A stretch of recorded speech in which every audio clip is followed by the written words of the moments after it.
అందరికీ నమస్తే.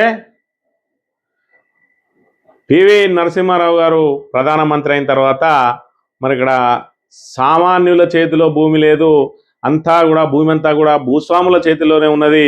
భూమి మీద అందరికీ హక్కు కలిగి ఉండాలి.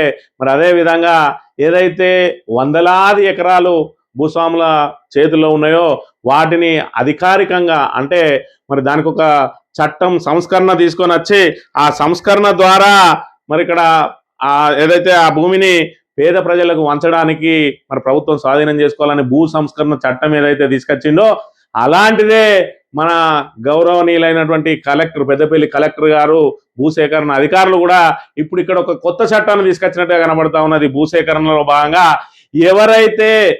ఎవరైతే ఒక ఇంటికంటే మీకు ఎక్కువ ఇండ్లు ఉండకూడదు, అదే విధంగా ఎవరైనా వేరే విలేజ్లో పోయి అంటే నీ సొంత నివాసంలో కాకుండా వేరే విలేజ్లలో మీకు ఇల్లు ఉండకూడదు.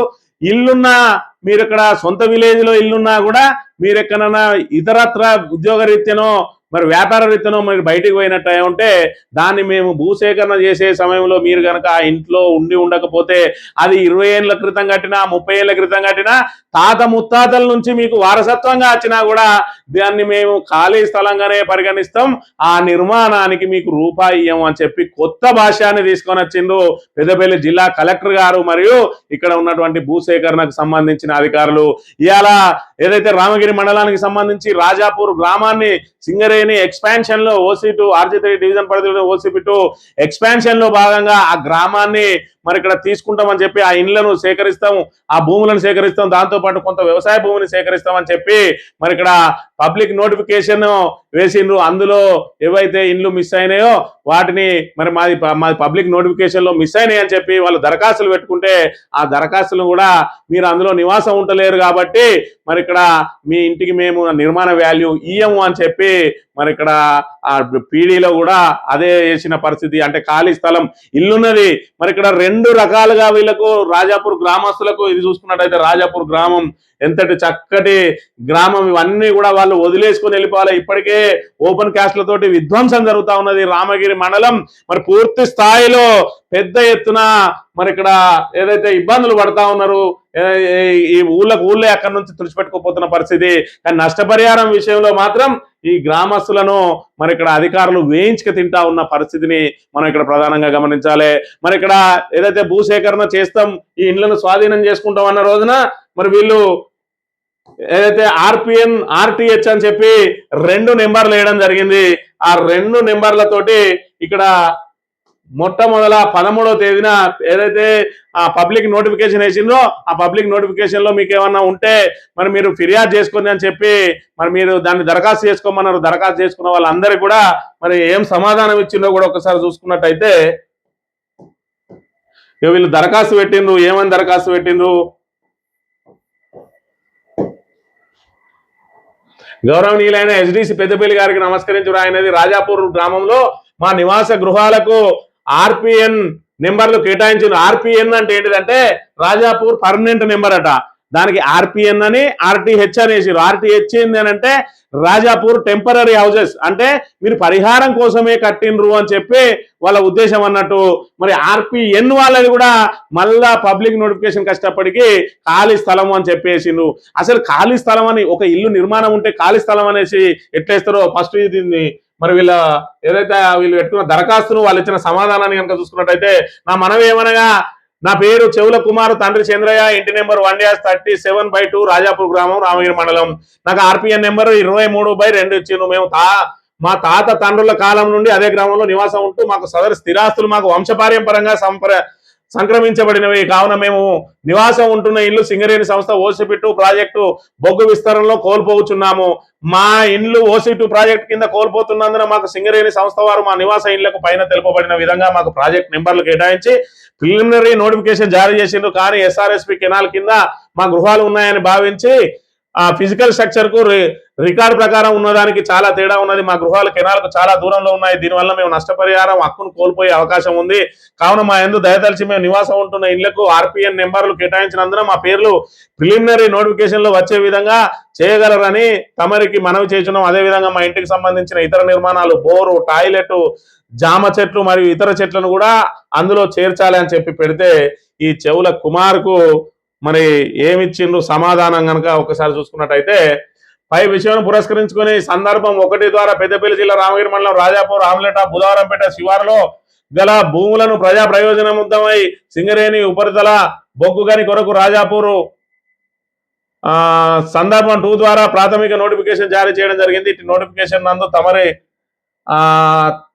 తమరికి చెందిన గృహము ఆర్పిఎన్ 23/2 కెనాల్ ఎస్డిఆర్ అందు ఉన్నందున నమోదు కాలేదట. సందర్భం 3 ద్వారా అర్జీదారు ప్రచురించిన ప్రిలిమినరీ నోటిఫికేషన్ లో తన కేటాయించిన ప్రాజెక్ట్ నెంబరు 23/2 గల ఇంటి వివరాలు నమోదు కాలేదని తెలుపుతూ ఇట్టి వివరాలు నోటిఫికేషన్ అందు నమోదు చేయగలని కోరినారు. అయితే సంబంధిత ప్రాజెక్టు నెంబర్లపై నిర్వహించిన క్షేత్రస్థాయి పరిశీలనలో కొన్ని నిర్మాణాలలో ఎటువంటి నివాసం ఉండడం లేదని మరియు కొంతమంది అధిక భూసేకరణ పరిహారం మరియు పునరావాస పునరుద్ధరణ ప్రయోజనాలు పొందడమే లక్ష్యంగా ఇటీవల కాలంలో కొత్త నిర్మాణాలు చేపట్టినట్టు గుర్తించబడినది. అందువల్ల సంబంధిత నిర్మాణాలు అర్హత లేని నిర్మాణాలు అంటే ఇనెలిజిబుల్ స్ట్రక్చర్స్ గా గుర్తించబడినవి. జాయింట్ ఇన్స్పెక్షన్ కమిటీ ఎంక్వైరీ ఆధారంగా తమ పేర్ల మీద నమోదైన ప్రాజెక్టు నెంబర్ ఆర్పిఎన్ 23/2 గృహం యందు ఎవరు నివాసం ఉండటం లేదని తెలియవచ్చింది. అలాగే భూమి విస్తీర్ణం పూర్తిగా కెనాల్ ఎస్డిఆర్ యందు గలదు. అందువల్ల జిల్లా కలెక్టర్ గారి ఆదేశాల మేరకు సంబంధిత ప్రాజెక్టు నెంబర్ కు సంబంధించి భూమి విస్తీర్ణంపై ఉన్న నిర్మాణాలు, ఇతరాలు మరియు భూ విస్తీర్ణం ఈ ప్రాజెక్టు పరిధిలో భూసేకరణ పరిహారం మరియు పునరావాస పునరుద్ధరణ లాంటి ప్రయోజనాలు R&R ప్యాకేజీ మీకు వర్తించది. మీ నిర్మాణాలకు డబ్బులు ఇయ్యం, మరి ఇవన్నీ కూడా మేము దేనికి మీరు అర్హులు కాదు అని చెప్పి ఈ నోటిఫికేషన్ లో కూడా జారీ చేసిండ్రు. నోటిఫికేషన్ లో ఏంటి ఆర్పిఎన్ ఎందుకు వేసిండ్రా మీరు అంటే, అప్పుడేమో అంటే కొత్త నిర్మాణాలకు పాత నిర్మాణాలకు అని చెప్పి ఇటీవలనే నిర్మించిన వాటికి ఆర్టీఏ చేస్తా ఉన్నాం. ఏదైతే గతంలో తాత ముత్తాతల నుంచి లేదంటే మీరు 10 ఏళ్ళు 5 ఏళ్ళు అసలు ఈ రాజాపూర్ గ్రామాన్ని సేకరిస్తామని ఏదైతే బయటికి రాకముందే మీరు ఇల్లు కట్టుకున్న వాళ్ళందరికీ కూడా ఆర్పిఎన్ వేస్తామని చెప్పి అప్పుడు ఆర్పిఎన్ ఆర్టీహెచ్ అని వేసిండు. ఇవాళ చూసుకున్నట్టయితే ఆర్పిఎన్ అంటే పర్మనెంట్ నెంబర్, ఇక మాకేం డోకా లేదని చెప్పి రాజాపూర్ గ్రామస్తులు అనుకుంటే మీరు ఇలా నివాసం ఉంటలేరు కాబట్టి మీ స్ట్రక్చర్ కు డబ్బులు ఏమని అంటా ఉన్నారు. అంటే మరి ఇది ఏం విచిత్రమో మరి ఇక్కడ ఈ కలెక్టర్ గారు మరి ఎంత విచిత్రమైనటువంటి విన్యాసాలు చేస్తా ఉన్నారో దీన్ని బట్టి మనకు అర్థమైతా ఉన్నది. ఇక్కడ చూసుకున్నట్టయితే ఇది పుల్లెల మల్లయ్య అని, ఆ పుల్లెల మల్లయ్యకు సంబంధించిన ఇల్లు ఆర్పిఎన్ 74/1. ఆయన భార్య మరి 2 పిల్లలు. రేపటి రోజున ఆ పిల్లలు పెద్ద అవుతా ఉన్నారు, ఆల్రెడీ హైదరాబాద్ లో చదువుకుంటా ఉన్నారు. మరి వాళ్ళకు కూడా సెపరేట్ గా ఒక్కొక్క ఇల్లు ఉండాలని చెప్పి ఒక 2 ఇల్లు కట్టుకున్నాడు. ఆ ఇల్లు కట్టుకుంటే మరి ఆ రోజున నువ్వు వేసిన రోజు టెంపరీ హౌసెస్ కింద ఏమన్నా వేసినవా అంటే లేదు, ఆర్పిఎన్ మీరు పర్మనెంటే, ఏదైతే ఈ భూసేకరణ జరుగుతుందో తెలియక ముందే మీరు కట్టుకున్నారు కాబట్టి మీకు పర్మనెంట్ నెంబర్ ఇస్తానా అని చెప్పి ఆ రోజు ఇచ్చి, ఇవాళ అందులో ఎవరు నివాసం ఉంటలేరు కాబట్టి మేము దానికి పరిహారం ఇయ్య అంటా ఉన్నాడు. ఎవరు నివాసం లేకపోతే పరిహారం ఎందుకు ఇయ్యరు? ఒక వ్యక్తికి ఒకటే ఇల్లు ఉండాలనే రూల్ ఎక్కడున్నది?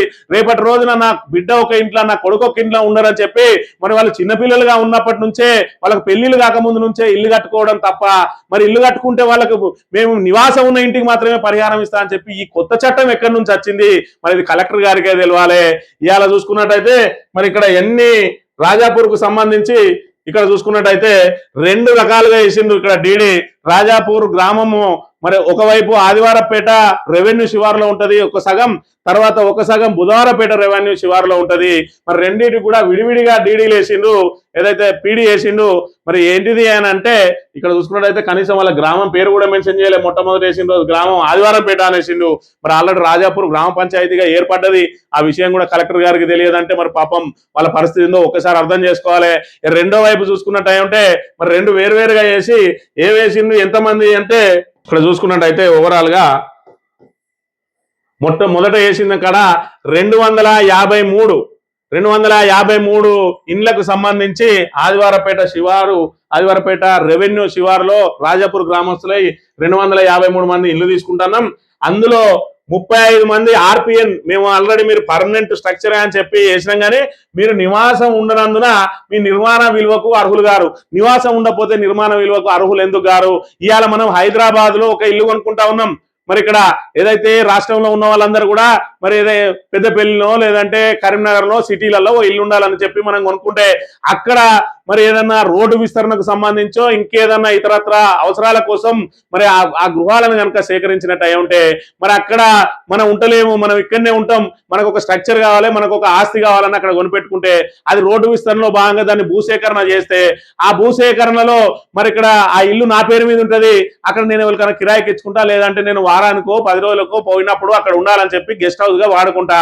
మరి దానికి తాళం పెట్టి ఉంటే ఇందులో మీరు ఎవరు నివాసం ఉండలేరు కాబట్టి నువ్వు ₹1 పెట్టి కొనుక్కున్న ఇల్లుకు మేము నిర్మాణానికి రూపాయి ఇవ్వమనంటే ఎట్లా ఉంటుందో ఇలా రాజాపూర్లో ఈ కలెక్టర్ గారు చేసినటువంటి నిర్వాహకం కూడా అట్లనే ఉన్నది. ఇక్కడ ఆర్పిఎన్ నెంబర్ ఇచ్చినాం కానీ ఈ 35 ఇళ్లకు మేము డబ్బులు ఇవ్వము, ఎందుకంటే మీరు ఇంట్లో నివాసం ఉండలేరు కాబట్టి. అదే విధంగా 73 ఆర్టీహెచ్ ఇళ్ల విషయంలో కూడా మీరు నివాసం ఉండలేరు కాబట్టి మీకు డబ్బులు ఇవ్వమని చెప్పి మొత్తంగా 253 ఇళ్లకు 108 మందికి ఇవ్వమని చెప్పి 145 మందికి మాత్రమే డబ్బులు ఇస్తామని చెప్పి ఇక్కడ వాళ్ళకి సంబంధించిన ఇంటి నెంబరు ఇక్కడ ఇస్తాడు, ఇచ్చి ఇక్కడ మాత్రం ఖాళీ జాగా ఇచ్చిండు. ఇక్కడ ఏదైతే మీరు డబ్బులు ఇస్తా అనుకున్న వాళ్ళకు మరి ఇక్కడ పుట్ట జితేందరు తండ్రి ఓదెలు మీద ఏసీసీ ఇల్లు ఒక జామ చెట్టు ఉన్నది. మరి ఆ కిందనే చూసుకున్నట్టయితే చెగర్ల రాజారాం తండ్రి సాయిలు మరి ఈయనకు సంబంధించి డబ్బా పెట్టిండు. ఈ డబ్బా ఎందుకు పెట్టిండంటే నువ్వు నివాసం ఉండలేవు కాబట్టి నీకు ఇల్లు లేనట్టేగా, నీకు అక్కడ చెట్టు ఉన్నా లేనట్టే, సేవ ఉన్నా లేనట్టే అని చెప్పి ఇక్కడ వేసిండు. మరి ఇక్కడ ఇంకొక అడుగు ముందుకేసి మళ్ళా వారం రోజుల తర్వాత ఇది 13 తారీఖు రోజు వేసిండు, ఇది 20 తారీఖు నిన్నొచ్చింది. ఆ నిన్నొచ్చిన దాంట్లో డిక్లరేషన్ ఇదేంది మరి రాజాపూర్ అని పాపం ఇక్కడికి వచ్చేటప్పటికి ఊరు పేరు పెట్టిండ్రు omelette of Budharampet. Omelette of Budharampet ఎట్లయితుంది? ఆల్రెడీ రాజాపూర్ అనేది సెపరేట్ గ్రామ పంచాయతీ అయింది. మరి కలెక్టర్ గారు వేస్తారు, ఎస్డిసి వేస్తారు, భూసేకరణ అధికారులు ఉంటారు, మండలంలో ఎంఆర్ఓ ఉంటాడు, వీళ్ళెవరికి కూడా రాజాపూర్ అనేది ఒక గ్రామ పంచాయతీ అయిందని తెలియదు. ఆమ్లెట్ ఆఫ్ అట ఇది బుధవారంపేట రెవెన్యూ శివారు అని చెప్పాల్సిందని ఆమ్లెట్ ఆఫ్ ఇదని పెట్టిండు. అంటే వీళ్ళకి ఎంతటి మరి దీని సమాచారం ఉన్నదో ఒకసారి అర్థం చేసుకోవాలి. ఇక ఇందులో ఏం పెట్టిండు అని అంటే ఇక్కడ చూసుకున్నట్టయితే ఉదాహరణకు ఒక పేరు తీసుకుంటే ఉగ్గే నవీన్ తండ్రి భూమయ్య బెంగళూరు కూన ఇల్లు మరి బోర్బాగ్ ఉన్నది. ఈయన ఇంటి నెంబర్ వచ్చేసి 6/71/T. అదే విధంగా 7/44/T ఉన్నది. ఇది కాశెట్టి వెంకటమ్మది, మరి ఆ భర్త చంద్రయ్య. వీళ్ళకి సంబంధించి ఇక్కడ చూసుకున్నట్టయితే ఇది భూమి వచ్చేసి వీళ్ళది సిద్ధం శ్రీనివాసు తండ్రి కిష్టయ్యది, ఆయన ఇల్లు దానికి ఖాళీ స్థలం అనేసి ఆల్రెడీ ఇక్కడ ఇంటి నెంబర్ ఉంటది, ఈ ఇంటి నెంబర్ కు ఖాళీ స్థలం అని చెప్పి ఇక్కడ రాయడం జరిగింది. మరి ఇక్కడ ఇల్లున్నాక ఖాళీ స్థలం ఎట్లయితుంది అని అంటే మీరు అందులో నివాసం ఉండలేరు కాబట్టి ఖాళీ స్థలం అని చెప్పి కొత్త భాష అని చెప్తా ఉన్నాడు. ఇది రెండోది వచ్చింది. ఇక మూడో దానికి వచ్చేటప్పటికి ఇవాళ మళ్ళొక్క నోటిఫికేషన్ వేసింది. ఇది సేమ్ అదే బుధవారంపేట రెవెన్యూ శివారు సిద్ధపల్లెకి సంబంధించి. ఆ సిద్ధపల్లెకి సంబంధించిన దాంట్లో ఇక్కడ చూసుకున్నట్టయితే మళ్ళీ వీళ్ళకు ఏదైతే ఖాళీ స్థలం వచ్చిందని చెప్పి వాళ్ళు తేపుకోసారి పోయి మళ్ళీ సింగరేణిలో ఆ పనులను ఆపుతా ఉన్నారు, మాకింత అన్యాయం జరుగుతుందా అని చెప్పి రాజాపురాలు పనులు ఆపుతా ఉంటే మళ్ళా వీళ్ళకు ఖాళీ డబ్బాలు పెట్టుకుంటూ వచ్చిండు. ఇక్కడ నో హౌస్ నెంబర్ అని చెప్పి మరి ఏదైతే రాసిండో ఇక్కడికి వచ్చేటప్పటికి ఏమి రాయకుండా no house number house number మరి ఏమి ఇల్లు ఏంటిది అనేది ఎవి కూడా ఇందులో మెన్షన్ చేయకుండా మరి ఇంటి నెంబరు లేకపోతే నో హౌస్ నెంబర్. అంటే దీని మీద మనం ఇప్పుడు మెల్లగా కూర్చొని దానికి సంబంధించి చూసుకున్నామని అంటే పీడీలో పూర్తి స్థాయి వివరాలు ఇవ్వాలి. ఈ వివరాలు ఇవ్వకుండా డబ్బాలు పెట్టి లేదంటే నో హౌస్ నెంబర్ అని పెట్టి అంటే నో హౌస్ నెంబర్ అని అంటే పూర్తి స్థాయిలో దానికి పరిహారం వేయరు. ఇవాళ చూసుకున్నట్టయితే సింగరేణిలో మరి ఏదైతే ఆ భూసేకరణ జరుగుతుందో గతంలో చూసుకున్నట్టయితే అనాథరైజ్డ్ అని చెప్పి మరి వాటన్నిటికి సంబంధించినవి కూడా డిఎన్డిడిలో వస్తాయి. వచ్చిన తర్వాత ఇది అనాథరైజ్డ్ అని చెప్పి పేర్కొనేది. ఇప్పుడు మాత్రం ఏకంగా మీరు పాతది పురాతన కాలంలో లేదంటే మీ తాత ముత్తాతల నుంచి ఆస్తి వచ్చిందైనా సరే మేము మాత్రం నివాసం లేకుంటే మరి ఇక్కడ మీది ఖాళీ స్థలం కిందనే అంటే మీ నిర్మాణానికి డబ్బులు ఏమంటా ఉన్నారు. మనము ఎవరమైనా ఏదన్నా విలేజ్ లో ఒక్క ఊళ్ళో ఉన్న వాళ్ళు ఆ ఊళ్ళోనే కట్టుకోవాలన్నా కట్టుకుంటే ఖచ్చితంగా అందులో నివాసం ఉండాలన్నా దీనికి భూసేకరణ అధికారులు కలెక్టర్ గారు సమాధానం చెప్పాలి. ఇలా రాజాపూర్ వాసులకు మొత్తం ఎన్ని ఇండ్లు తీసుకుంటా ఉన్నారు అని అంటే ఓవరాల్ గా 881 ఇండ్లు తీసుకుంటా ఉంటే అందులో 463 ఇండ్లు మీకు నష్టపరిహారం చెల్లించమని చెప్తా ఉన్నారు. 418 ఇళ్లకు మాత్రమే మీకు డబ్బులు ఇస్తామంటా ఉన్నారు అని అంటే 48% మందికి మాత్రమే డబ్బులు ఇస్తారట. 52% మంది మీరు నివాసం ఉండలేరు కాబట్టి మీకు ఏమంటారు, నివాసం ఉండకపోయినా అక్కడ ఆధార్ కార్డు లేకపోయినా అది వేరే విలేజ్ అతను అక్కడ ఆస్తి కొనుక్కున్నా ఆయనకు R&R వర్తించకపోతే కానీ భూమికి సంబంధించి కానీ నిర్మాణానికి సంబంధించి కానీ ఎందుకు నువ్వు మరి ఇక్కడ నష్టపరిహారం చెల్లించవు, ఎందుకు ఈ రకంగా తప్పుల తడకగా మరి ఈ DNDDని ప్రకటించిండు, PNPDని ఎందుకు ప్రకటించిండు, ఇలా ఏంది ఈ చిత్రం ఏంది, ఈ విచిత్రం ఏందో ఒకసారి మరి ప్రజలందరూ కూడా ఆలోచన చేసుకోవాలి. ఇక మరోవైపు చూసుకున్నట్టయితే RTH సంబంధించి బుధవారపేటకు RTH లో అంటే RTH అని వీళ్ళు ఏదైతే పేర్కొన్నారో దానికి సంబంధించి ఇక్కడ RTH అనేది ఎందుకు వేసిండు అని అంటే ఇది టెంపరరీ హౌస్ అంటే ఆ రోజున నెంబర్లు వేసిన రోజే టెంపరరీ హౌస్ అంటే దీన్ని మరి ఇక్కడ డీడీలో రాదు ఇది అని అందరు కూడా భావించిండ్రు. ఇక్కడ చూసుకున్నట్టయితే మరి ఇక్కడ RTH 356 చూస్తే ఇక్కడ బెంగళూరు గూన ఇల్లు బోర్ బావి అని చెప్పి మరి RTH ఇంటి నెంబర్ ఉన్నది.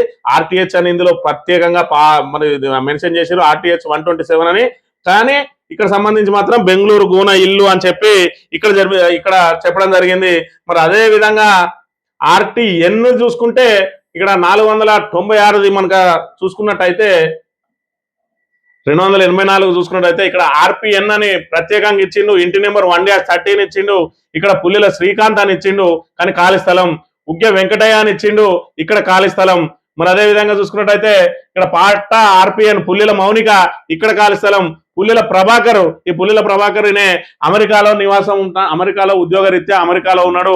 మరి ఎన్నటికైనా ఆయనకు తాత ముత్తాతల నుంచి వాళ్ళ తండ్రి నుంచి వచ్చిన ఆస్తి మరి ఆయనకు ఒక ఇల్లు ఉన్నది. ఆయనకు ఏదైతే వాళ్ళ నాన్నకు 2 పిల్లలు, మరి ఆ 2 పిల్లలకు ఆయన ఒక దానిలో నివాసం ఉంటాడు. వాళ్ళకు పెద్ద కొడుకు ఒకటి చిన్న కొడుకు ఒకటి అని చెప్పి 2 ఇల్లు కట్టించిండు. మరి ఇక్కడ చిన్న కొడుకు ఇక్కడనే ఉంటాడు కాబట్టి ఆయనది మాత్రం ఇల్లు మరి ఇక్కడ ఫలానా రేకుల షెడ్డు ఇది, దీని స్థలం ఇంత, దీని చెట్టాన్ని ఇచ్చిండు. ఇంకో ఆయన అమెరికాలో ఉంటాడు కాబట్టి నీ ఇల్లుకు మేము పరిహారం ఇవ్వమని చెప్పి చెప్తా ఉన్నాడు. ఇక్కడ RTH అయినా మంచిదే, నువ్వు ఇల్లు ఉంటావు కాబట్టి నీ ఇంటికి పరిహారం ఇస్తాం. మీరు RTN అయినా మీ తాత ముత్తాతల నుంచి కట్టుకున్నా కూడా ఇక్కడ RTH మీన్స్ మీరు టెంపరీగా కట్టిండ్రు, టెంపరీగా కట్టినా మంచిదే, నువ్వు ఉంటాను కాబట్టి డబ్బులు ఇస్తాం. నువ్వు మీరు తాత ముత్తాతల నుంచి నీకు మరి ఇక్కడ వారసత్వంగానే వచ్చింది కానీ నీకు మాత్రం ఇయ్యం. ఇక ఈ రీతిలో అసలు ఎక్కడిది ఈ భూసేకరణ చట్టంలో ఈ నిబంధన ఎక్కడిది? ఏదైతే PV నరసింహారావు ప్రవేశపెట్టిన భూ సంస్కరణ ప్రకారం భూ సంస్కరణ చట్టం లాగా ఈ కలెక్టర్ ఏమన్నా మరి ఇక్కడ ఇళ్ల సంస్కరణ చట్టం ఏమన్నా పెట్టిండా? ఒక మనిషికి ఒకటే ఇల్లు ఉండాలి, 2 ఇల్లు ఉంటే మరి ఇక్కడ నీకు అది వర్తించది. ఇక్కడ మేము RPN నెంబర్ వేసినాం, నీ కొడుకు కోసం కట్టుకున్నావు కావచ్చు ఇల్లు, నీ బిడ్డ కోసం కట్టుకున్నావు కాదు, కానీ ఇప్పుడు మేము తీసుకునేటప్పుడు వాళ్ళు లేరు కాబట్టి నీకు ఇయ్యము అని చెప్తా ఉన్నారు. ఇక్కడ చూసుకున్నట్టయితే వీళ్ళు కట్టిన ఇంటి పన్నులు 2022లో కట్టిన ఇంటి పన్ను ఉన్నది, అదేవిధంగా 2021లో కట్టినటువంటి ఇంటి పన్ను ఉన్నది. దీనికి సంబంధించిన అనుమతి పత్రాలు ఉన్నాయి. మరి ఇక్కడ ఆల్రెడీ మన రిజిస్టర్ లో ఇంటి నెంబర్ వచ్చింది. అయినా కూడా నివాసం ఉంటేనే ఇంటి నిర్మాణానికి డబ్బులు ఇస్తాం, నివాసం ఉంటేనే R&R ప్యాకేజ్ ఇస్తారనేది ఇప్పటి వరకు భూసేకరణలో ఉండే. కానీ ఇక్కడ నివాసం ఉంటేనే ఇంటి నిర్మాణంకు విలువ కడతాం, నువ్వు నివాసం లేకపోతే ఇంటి నిర్మాణానికి విలువ కట్టం అని అంటే ఇవాళ వేరే ఊళ్ళల్లో ఉన్న ఈ ఆస్తులకు సంబంధించి ఇప్పుడు అందరూ భయపడాల్సిన పరిస్థితి ఏర్పడ్డది. ఈ భూసేకరణకు సంబంధించిన నోటిఫికేషన్ అదేవిధంగా PNPDని చూసిన తర్వాత అంటే మనకు గనక పక్క ఊరిలో మనం ఏదన్నా ఇల్లు అదో ఆస్తి కొనిపెట్టుకుందాం అని అనుకుంటే ఇవాళ ఇక్కడ కాకుండా పెద్దపల్లిలో, కరీంనగర్లో, హైదరాబాద్లో కనుక కొనిపెట్టుకుంటే కర్మగాలి అది భూసేకరణ ఏదైనా రోడ్డు వెడల్పుకో లేదంటే ఇతరత్ర అవసరాలకు ప్రభుత్వం కనుక సేకరిస్తే అందులో మనం నివాసం ఉంటలేం. కాబట్టి మీరు 10 కోట్లు పెట్టి ఇల్లు కొనుక్కున్నా కూడా మీరు అందులో నివాసం ఉండకపోతే ఆ 10 కోట్ల నిర్మాణ విలువ కూడా ఇవ్వమని ఏదైతే మరి ఉంటుందో ఇక ఇప్పుడు కలెక్టర్ చేసే పని కూడా అదే విధంగా ఉన్నది. మీరు RTH అని వేసిండ్రు, RTH అంటే టెంపరీ హౌస్లు ఉన్న వాళ్ళకి మాత్రం డబ్బులు కట్టిస్తారట. RPN అని వేసిర్రు అంటే ఇది నష్టపరిహారం కోసం కాకుండా వీళ్ళకు మరి ఇక్కడ తాత ముత్తాతల నుంచో లేదంటే కొద్ది కాలం క్రితమో ఇక్కడ ఉండడం కోసం, వాళ్ళు ఉంచుకోవడం కోసం, వాళ్ళ ఆస్తి కోసం కట్టుకున్న ఇల్లు. కానీ మరి మీరు ఇక్కడ నివాసం లేరు కాబట్టి మీ పర్మనెంట్ ఇంటికైనా మేము డబ్బులు ఇవ్వం. మీరు ఇక్కడ RTH మీరు టెంపరీగా ఏదైతే ఊరు లేచిపోతుందని తెలిసే మీరు కట్టిండ్రు లేదంటే మరి అక్కడ పక్క ఊరు నుంచి లేచిండ్రు ఏనో కడ కట్టుకోవాలని చెప్పి ఇక్కడైనా కట్టుకున్నారు, కానీ ఇటీవలనే కట్టిండ్రు, అయినా మీరు ఇలా నివాసం ఉంటారు కాబట్టి మీకు కట్టిస్తామని చెప్పి రాజాపూర్ గ్రామస్తులను నిలువుగా మరి ముంచబోతా ఉన్నది ఈ భూసేకరణ మరి విధానం అనే విషయాన్ని ఒకసారి గమనించాలి. మరి స్థానికంగా ఉన్నటువంటి మంత్రి గారికి ఆయన దృష్టికి లేకుండానే ఇదంతా జరుగుతా ఉన్నదా? కనీసం నీ నియోజకవర్గానికి సంబంధించిన మరి ఒక గ్రామంలో గ్రామస్తులకు ఈ రీతిన మరి ఇక్కడ ఏదైతే నష్టం జరుగుతా ఉన్నది, మరి ఇక్కడ పిఎన్ వేసినప్పుడే ఏదైతే ప్రిలిమినరీ నోటిఫికేషన్ వేసినప్పుడే ఇవన్నీ కూడా బట్టబయలైనాయి. ఇవన్నిటి కూడా మరి మంత్రి గారి దగ్గరికి వెళ్ళిండు, మరి వాళ్ళని పిలిచి సవరించి అట్లెట్లుంటది, నువ్వు ఏదైతే నివాసం ఉండకుంటే ఏ విధంగా వాళ్ళకు డబ్బులు నిర్మాణ విలువ ఎందుకు ఇవ్వవు అని చెప్పి మరి అడిగి దాన్ని పీడీ కష్టపడికి సవరించాల్సింది పోయి మరి ఇక్కడ మొత్తానికే మరి డబ్బులు ఇవ్వమని చెప్పి చెప్తా ఉన్నారు అని అంటే ఇది ఏం చట్టమో కొత్తగా ఏం తీసుకొచ్చిందో ఈ కలెక్టర్ గారు మరి ఏం చెప్పదలుచుకున్నారో, ఒక్క మనిషికి ఒకటే ఇల్లు ఉండాలి, ఖచ్చితంగా ఇల్లు ఉంటే నీకు అందులో నివాసం ఉండాలి, లేదంటే ఎక్కడ భూసేకరణ చేసినా కూడా నివాసం లేని ఇళ్లకు ఖచ్చితంగా మేము నిర్మాణ విలువను కూడా ఇయ్యము అని చెప్పి కొత్త విధానాన్ని తీసుకొచ్చిండ్రు. మంథని నియోజకవర్గంలో మంత్రి గారి ఇలాకాలో శ్రీధర్ బాబు గారి ఆశీస్సులతోటే వచ్చిందా ఈ నోటిఫికేషన్? శ్రీధర్ బాబు గారి నోటీసులో లేకుండా వచ్చిందా? మరి రాజాపూర్ గ్రామస్తులు ఆల్రెడీ పిఎన్ పడ్డ తర్వాత అనేక సార్లు మంత్రి దగ్గరికి పోయొచ్చిండ్రు, మరి పోయొచ్చినప్పుడు వీళ్ళు చెప్పలేదా, ఆయన శివన పట్టలేదా? మొత్తంగానైతే రాజాపూర్ గ్రామస్తులకు 48% నిర్మాణాలకే డబ్బులు ఇచ్చి 52% మరి మొండి చేయి చూపబోతా ఉన్నది కాంగ్రెస్ ప్రభుత్వం. ఈ భూసేకరణ అధికారులు ముఖ్యంగా ఈ కలెక్టర్ గారు కొత్త విధానాన్ని తీసుకొచ్చి ఇగో ఈ రకంగా మరి ప్రజలను ఇబ్బందులకు గురి చేస్తా ఉన్నారు. ఇప్పటికైనా మంత్రి గారు దీని మీద దృష్టి పెట్టాలి. కలెక్టర్ గారు ఒకసారి పునరాలోచన చేసుకోవాలి. ఇల్లు ఉంటే నిర్మాణ విలువ ఎందుకు ఇయ్యరు? నువ్వు టెంపరీ హౌస్ మరి నిర్మాణ విలువతో పాటు వాళ్ళకి R&R కూడా ఇస్తా అని చెప్పి రాస్తావు. ఇవాళ ఏదైతే పర్మనెంట్ ఇల్లు ఉంటే నివాసం లేకుంటే దానికి డబ్బులు కట్టియమనంటే మరి ఇది ఎక్కడ విన్యాసమో, ఇది ఎక్కడ విచిత్రమో మరి ఇక్కడ కలెక్టర్ గారికే తెలియాలి, లేదంటే దుద్దిల్ల శ్రీధర్ బాబు గారికే తెలియాలి. ఈ విన్యాసాలన్నీ మరి రాజాపూర్ ప్రజలను కాపాడాల్సిన బాధ్యత ఇక దేవుడే తీసుకోవాల్సిన అవసరం ఉన్నది.